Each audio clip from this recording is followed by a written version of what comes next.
Dr. Viktor Frankl, the bold and courageous Jew who was a prisoner during the Holocaust, endured years of indignity and humiliation by the Nazis before he was finally liberated. In his most famous book, Man's Search for Meaning, Frankl describes how he was marched into a Gestapo courtroom near the beginning of his incarceration. His captors had taken away his home and family, his freedom, his possessions. They had shaved his head and stripped his clothing from his body, and there he stood before the German high command under the glaring lights of being interrogated and falsely accused. He was destitute, a helpless pawn in the hands of these brutal, prejudiced, sadistic men. He had nothing. Until he suddenly realized as he stood there that was not true. One thing could not be taken away from him by anyone. If you know that book, you'll know what the answer is. What do you think it was? He realized that he had the power to choose his own attitude. No matter what anyone had ever done to him in the past, no matter what anyone is doing to him in the present, no matter what future awaits his arrival, the choice of attitude was his to make. Forgive or resent, go on or give up, hate or hope, endure or loathe, give or get, fear or love. Words cannot convey the impact of our attitudes toward the quality of our lives. In fact, I'll wager a bet that the most important decision you made, whether you were conscious of that or not this morning as you awoken to this new day, is what your choice of attitude is going to be this morning. Attitude is more important than the past. It is more important than our successes or failures. It's more important than what others might think of us or say about us or do to us. Attitude is more important than education, more important than our finances, our circumstances, our positions, our health. Attitude fuels the fires of our passions, and it assaults the hopes of our dreams. When our attitudes are right, there are no barriers too high or valleys too low. There are no dreams too impossible, no challenges too great. We spend more time fretting over things we cannot change than we do giving attention to the one thing that we can, our attitudes.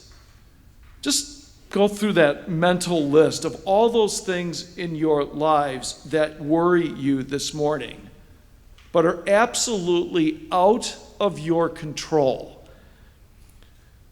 The constant tick of that clock, those delays at airports or in waiting rooms or on 95, results of the MRI or the CAT scan, the rise and the fall of the markets, the words and the actions of our president and politicians, the customers who curse you, the family members who disappoint you, the rain that's falling this afternoon and the sun that's going to rise in the morning, those people who just get under your skin, and those people you just want to put your arms around. The list is endless. And we waste so much time and energy worrying about these inevitabilities of our lives. And then to add insult to injury, you're the only one who's suffering, who grows sour, who gets the ulcer, who becomes twisted, kind of a negative and a tight-fisted fighter over life. You don't need to experience the drama of a Hitler's concentration camp to learn lessons about attitude. We have everyday life, which has not been delivered to you and me on a bed of roses. Well, Frankl is not the only one who has something to say about attitude. So does Jesus, whom we meet this morning as he walks through this region, Luke tells us, between Samaria and Galilee, which is way north of Jerusalem. Nearing a small, unnamed village, Jesus encounters 10 men with leprosy. 10 men in a fraternity of suffering and isolation, bound together by their status as outcasts. No family, no friends, except, each other. No work. There's no temple, no community. There's no nothing. They are physically shunned, excluded. They are kept at the farthest edges of society. They wear shabby rags for clothes. Their hair has to remain a mess and be uncombed. If anyone comes near, they're required by the law to yell out at you, "Unclean, unclean!" In other words, stay away from me. Don't come near me. I'm an outcast. That's just how it was if you're a leper. So from a distance, they cry out, "Jesus, Master, have mercy on us." And we can only imagine what they want. Maybe they hope for a piece of bread or some water or a blanket.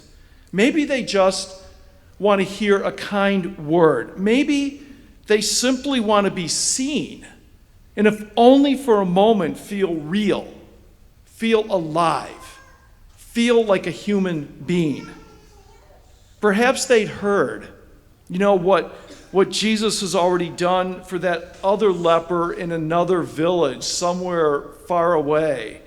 Or they'd heard about the thousands he'd fed from a few loaves of bread and a few fish on those grassy slopes that are not too far outside of town. Whatever mercy means to them, they want some mercy. And so Jesus, who we know always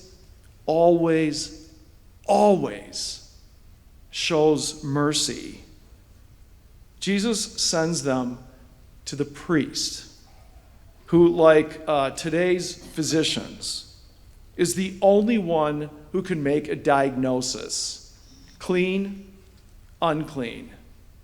In the community, stay out of the community. The priest, by law, declares the lepers well. Well, the 10 run. And oh, how they run.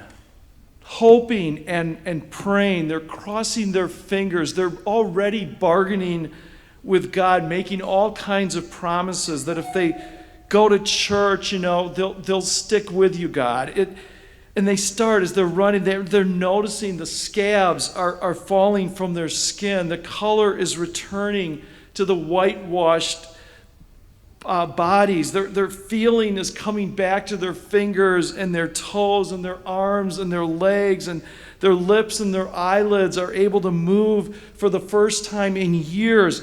They just keep running. A dad to his daughter, a father to his son, a husband to his wife. They can't get back fast enough as they imagine the arms of love holding them again, being touched for the first time in years. But as they run toward the priest, one of them drops behind. He stops. And he rubs his arms and he touches his face as tears are falling on skin that is as soft as a newborn baby's. He knows he should keep running with his fraternity brothers, but he can't. He can't go on, not one step further without going back to the one who makes all things new, the one who makes all things possible, the God he meets in Jesus. He returns to Jesus. He falls on his face on a dirty and dusty road, and he makes an absolute fool of himself. This one man is a Samaritan, a Gentile, a non-Jew, a man who will never be made clean, never accepted, because he was born on the wrong side of the tracks, leprosy or no leprosy. This outcast one does the one thing that no one else chooses to do. He chooses gratitude. He can't live another second without giving Jesus his thanks and praise for the gift of this new life. And Jesus, recognizing the difference in attitude from the other 9, Jesus declares to him that your faith has made you well. You see, there were 9 lepers cured, 1 leper healed. 9 lepers are declared clean by the priest. 1 is called faithful by God. 9 are changed on the outside. 1 is changed on the inside. 9 of them know about God. 1 of them knows God. 9 have new skin. 1 has a new heart. An attitude of gratitude sets this man free as surely as that attitude to go on and never gives up sets Viktor Frankl free from the hell of the Holocaust. Gratitude enables us to live, even with the truth that bad things happen to really good people, that life is not fair. We can't control anything outside ourselves, but we can control our attitudes. And when we're grateful, we acknowledge not only the gift of this life, we also acknowledge the giver of the gift. Gratitude opens the way to relationship with God. And knowing God, opening ourselves to Jesus with the expectant trust that all things are possible, is the only path to blessing. A healing reality that no scalpel, no therapist can touch. Get up and go on your way. Your faith has made you well. Music to our ears, even if those are the last notes you and I hear as we take the final breath of this life. When we choose gratitude, we are made whole. We are healed from the inside out, even as the turmoil and the travail and the troubles of this life continue. Attitude changes everything. May you and I choose gratitude. Amen.